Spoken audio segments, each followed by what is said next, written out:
नमस्कार, MS TV में आपका स्वागत है। मैं हूं कंचन। आई नजर डालते हैं देश से जुड़ी कुछ प्रमुख खबरों पर।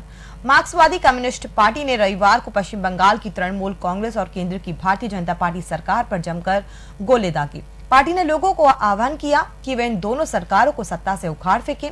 माकपा ने कहा कि एक पार्टी के सांप्रदायिकता का जहर फैला रही है तो दूसरी पार्टी ने पश्चिम बंगाल को तबाही के रास्ते पर ढकेल दिया है।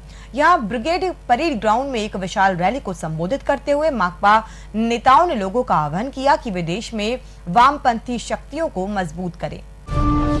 भारत को अत्याधुनिक प्रौद्योगिकी से लैस संसद भवन के लिए एक नई इमारत मिल सकती है, जिसका प्रस्ताव लोकसभा अध्यक्ष सुमित्रा महाजन ने किया है। अध्यक्ष ने कहा है कि वर्तमान 88 साल पुरानी इमारत पर बढ़ती उम्र का असर दिखने लगा है और ये अधिक जगह की बढ़ती मांग को पूरा करने से अब सक्षम नहीं है। सूत्रों ने बताया कि महाजन ने इस बारे में शहरी विकास मंत्री एम वेंकैया नायडू को पत्र लिखा है और उनसे नए संसद भवन परिसर के निर्माण के कार्य को शुरू करने पर विचार करने को कहा है। इसलिए दो वैकल्पिक स्थल सुझाए हैं, एक संसद भवन परिसर में ही और दूसरा समीप ही राजनाथ के उस स्थान पर जहां रक्षा और दिल्ली पुलिस के कुछ बैरक स्थित हैं। हावड़ा अमृतसर एक्सप्रेस ट्रेन में एक बच्ची के साथ गैंगरेप की खबर सामने आई है। हैरानी की बात यह है कि ये घटना फौजी बोगी में हुई। पुलिस ने मामला दर्ज कर लिया है। खबर के मुताबिक हावड़ा से अमृतसर जा रही ट्रेन की सेना बोगी में 14 साल की एक बच्ची को 3 जवानों ने पहले तो जबरन शराब पिलाई और फिर 2 जवानों ने उसके साथ बलात्कार किया। अभी तक की जानकारी के मुताबिक शराब पिलाने वाले एक जवान को मधुपुर में पुलिस ने उतार लिया है। पीड़ित ने मधुपुर स्टेशन पर शिकायत भी दर्ज करा दी है। आर्मी का कोई अफसर इस मामले पर बात करने के लिए अभी सामने नहीं आया है। केंद्रीय गृह मंत्री राजनाथ सिंह ने कहा कि भारत में पारिवारिक और जीवन मूल्यों के प्रति संकल्प रखने वाले लोगों की जमात है और इसके रहते आईएस समेत किसी भी आतंकवादी संगठन का हिंदुस्तान में वर्चस्व नहीं हो सकता। सिंह ने मौलाना आजाद विश्वविद्यालय द्वारा यहां आयोजित कार्यक्रम तालीम की ताकत में कहा कि दुनिया में आजकल आईएस की खूब चर्चा हो रही है।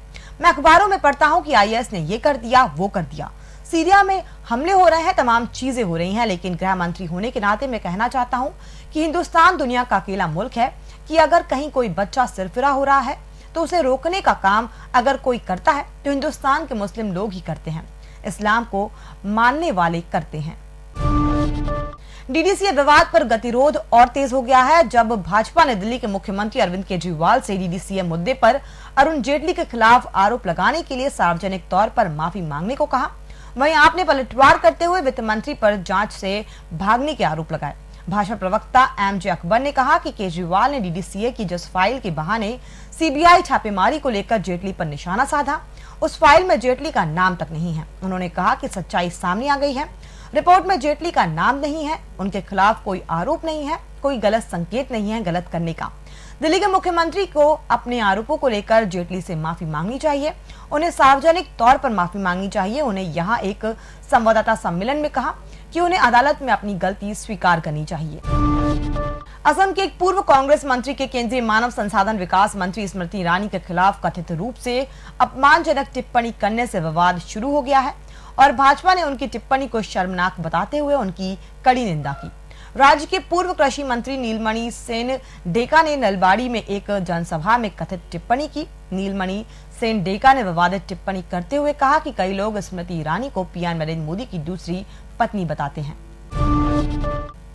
प्रधानमंत्री नरेंद्र मोदी ने रविवार को कहा कि स्टार्ट अप इंडिया कार्यक्रम की घोषणा 16 जनवरी को होगी।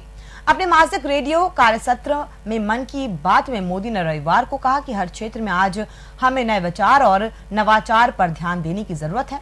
प्रधानमंत्री ने कहा स्टार्ट अप इंडिया ने हमारे देश के युवाओं को नया अवसर मिला है, चाहे विनिर्माण हो, सेवा क्षेत्र हो या कृषि। इस पहल से नया विचार, नया रास्ता और नया नवाचार मिलेगा। उन्होंने कहा 16 जनवरी को इस पहल का खाका पेश किया जाएगा।